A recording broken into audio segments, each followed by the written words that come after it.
Assalamualaikum warahmatullahi wabarakatuh. Saya Rizky Ramadana dari kelompok 6 ingin membahas sedikit tentang keuangan perkara. Dasar hukum pola tentang keuangan perkara adalah ketentuan yang tersebut dalam pasal 121 ayat 4 dan pasal 145 ayat 4 RBG, yaitu biaya perkara yang besarnya ditentukan oleh ketua pengadilan atau PA. Kemudian suatu perkara di pengadilan baru dapat didaftarkan apabila biaya sudah dibayar. Azas yang dianut oleh kedua peraturan tersebut adalah tidak ada biaya, tidak ada perkara, kecuali dalam perkara Prodius sebagaimana ditentukan dalam pasal 237 HIR dan pasal 273 RBG. Selanjutnya, biaya kepaniteraan meliputi pungutan-pungutan sebagai pelayanan pengadilan yang harus disetor ke kas negara, yang besarnya mengacu kepada keputusan Menteri Agama nomor 162 tahun 1988, yaitu kas negara sebesar Rp2.000, ditafsirkan sebagai biaya pencatatan atas pendaftaran perkara, dan redaksi atau leger sebesar Rp1.500, dipungut pada saat diputusnya perkara yang diajukan kepada pengadilan.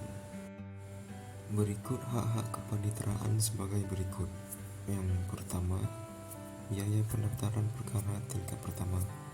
Kedua, biaya redaksi. Ketiga, biaya pencatatan permohonan banding. Keempat, biaya pencatatan permohonan kasasi. Yang kelima, biaya pencatatan permohonan peninjauan kembali. Keenam, biaya pencatatan permohonan sita konservatoire. Ketujuh, biaya pencatatan permohonan sita revindikator.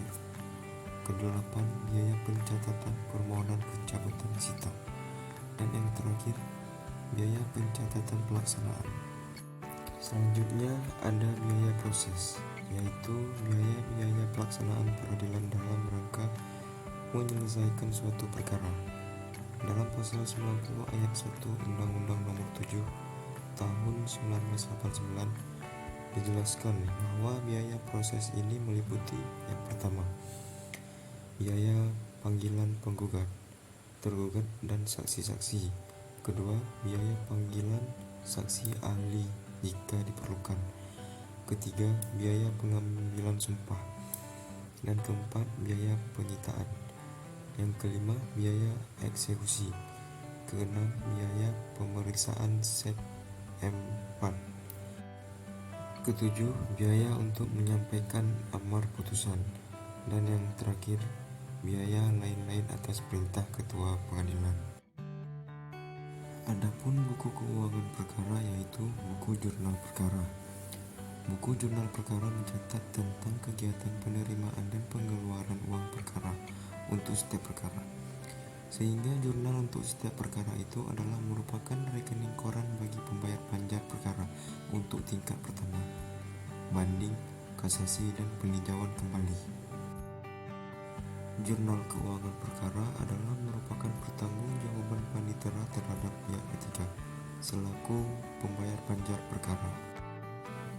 Setiap kegiatan penerimaan dan pengeluaran biaya perkara untuk setiap perkara yang masuk harus dicatat dalam jurnal keuangan perkara yang untuk satu perkara dengan perkara lainnya harus dibuat secara berbeda dan terpisah, dan dibuat sejak perkara tersebut diterima dan berakhir dengan menutup buku jurnal itu setelah perkara tersebut selesai diputus.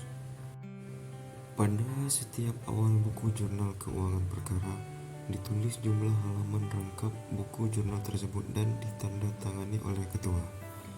Kemudian pada setiap halaman diberi nomor urut. Pada halaman pertama dan terakhir dibutuhkan tanda tangan ketua, sedangkan pada setiap halaman cukup diparaf saja oleh ketua pengadilan agama. Kemudian ada buku induk keuangan perkara. Semua kegiatan yang terjadi dalam buku jurnal keuangan perkara harus disalin dalam buku induk keuangan perkara berupa buku tabelaris. Buku tabelaris ini mencatat semua kegiatan penerimaan dan pengeluaran biaya perkara untuk semua perkara yang masuk di pengadilan dan dicatat setiap hari. Dengan demikian, maka dalam satu hari mungkin akan tercatat kegiatan penerimaan lebih dari satu perkara. Berbeda dengan jurnal keuangan perkara, maka buku tabel laris pada dasarnya ditutup pada setiap akhir bulan oleh panitera dan diketahui oleh ketua pengadilan. Akan tetapi, apabila dipandang perlu dalam rangka pengawasan, ketua pengadilan atau Mahkamah Agung Republik Indonesia dapat menutup buku tabel laris tersebut sewaktu-waktu tanpa menunggu akhir bulan. Pada setiap penutupan buku induk keuangan tersebut, harus dijelaskan keadaan uang menurut buku kas, keadaan uang yang ada dalam brankas atau yang disimpan dalam bank, serta uraian yang terperinci jenis mata uang yang ada dalam brankas. Apabila terdapat selisih, harus dijelaskan alasan terjadi selisih tersebut. Ketua Pengadilan Agama sebelum menandatangani buku induk perkara, hendaknya meneliti kebenaran keadaan yang ada menurut buku kas dan menurut keadaan yang nyata baik dalam brankas maupun di bank, dengan disertai bukti-bukti yang ada. Sekian penjelasan saya tentang keuangan perkara. Apabila ada salah-salah kata, saya mohon maaf. Saya akhiri dengan wabillahi taufiq wal hidayah. Assalamualaikum warahmatullahi wabarakatuh.